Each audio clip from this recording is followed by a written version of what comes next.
Well, we're just about ready to move into the burning question, how?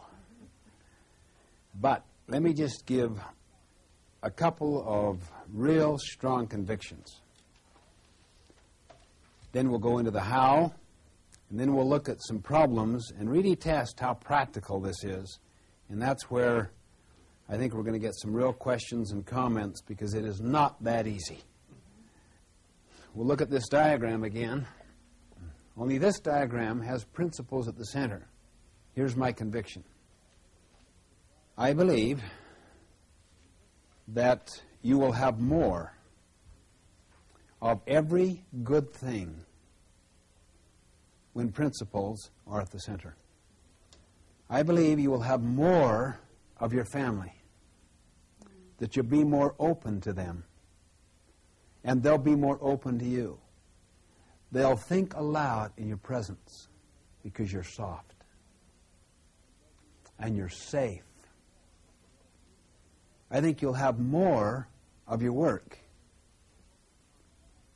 because you'll focus on things that are truly important, that have high leverage in them, rather than just things that the environment presses upon you that are seemingly urgent but not important. And that you'll have the courage to trust people, to use leverage, to delegate more, and to be happy for their successes. You'll have more of the best of your boss because you won't empower your boss's weakness. You'll have more of a complementary relationship, meaning your strength can compensate for her weakness. Or you'll have more ability to let your weakness be compensated for by someone else's strength. It's a complementary. You trust more. You can empathize easier.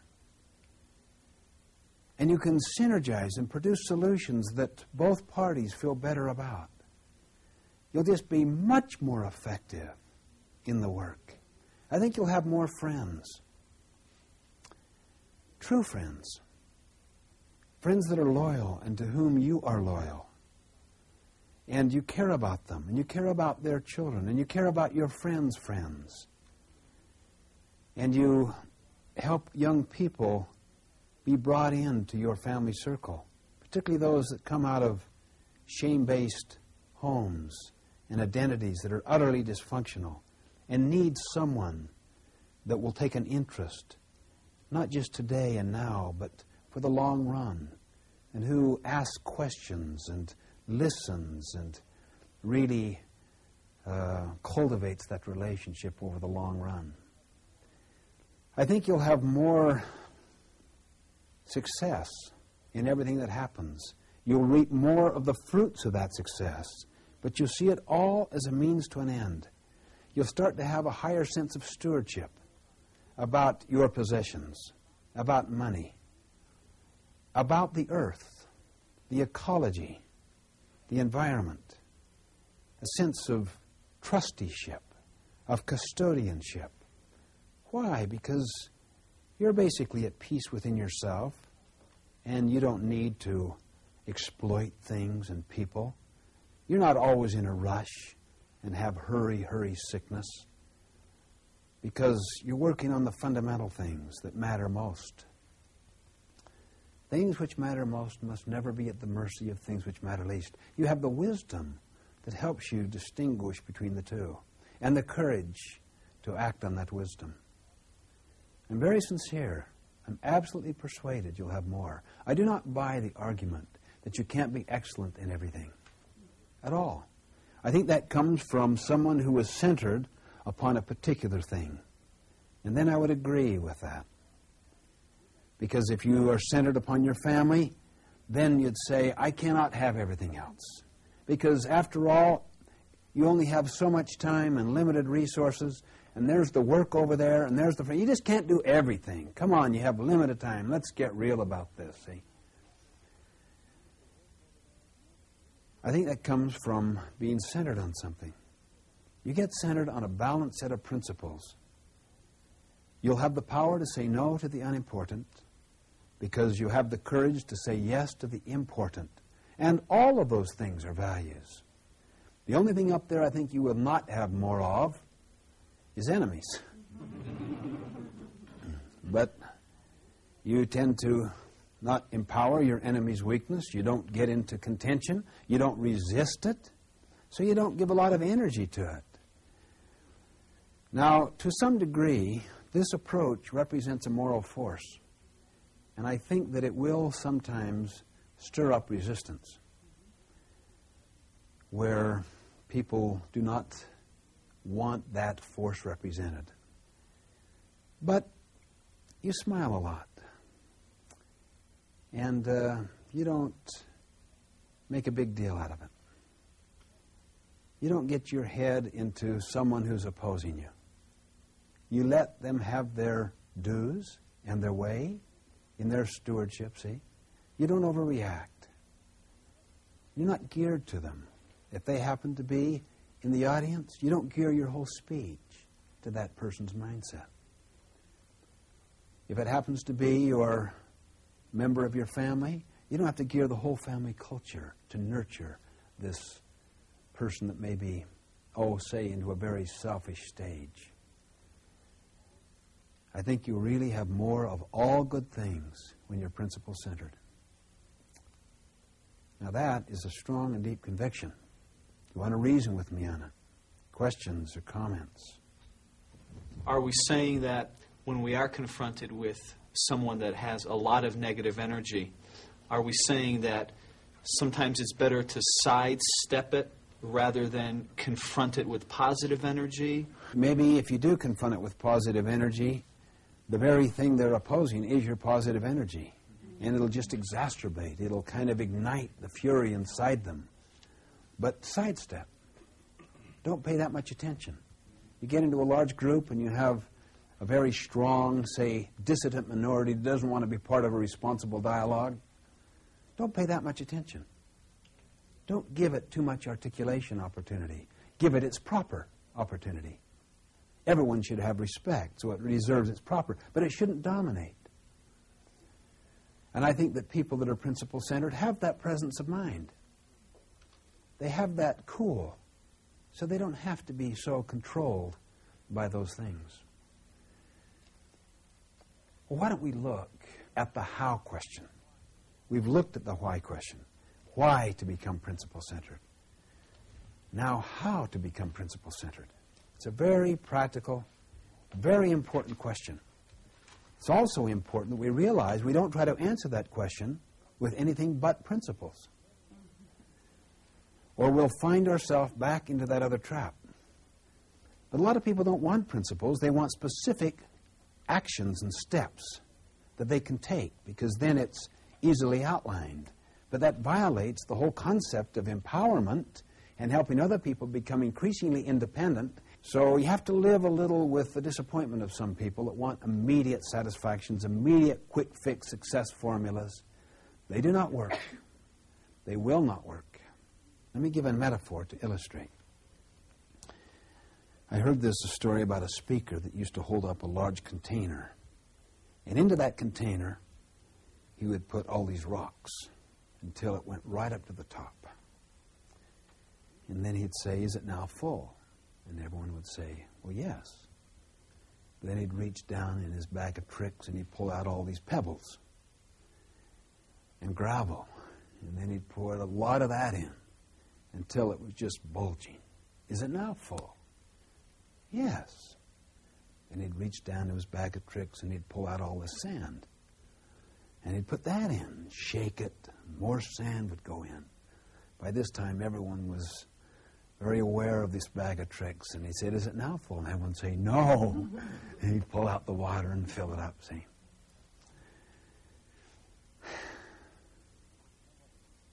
Becoming principle-centered is very much like that. You're dealing with big things, big rocks.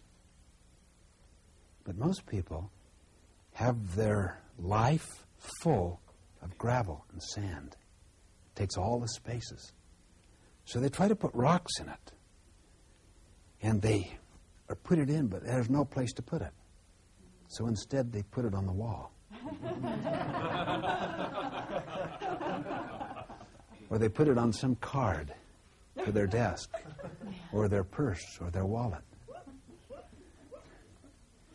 Because there's already so much there. Those habits is like a thicket, deep into that lifestyle. In some way, there has to be an emptying of this vessel. In some way, there has to be like a new start. But that's the way it is. It's filled up. How do you empty so that you can put the big central principles first?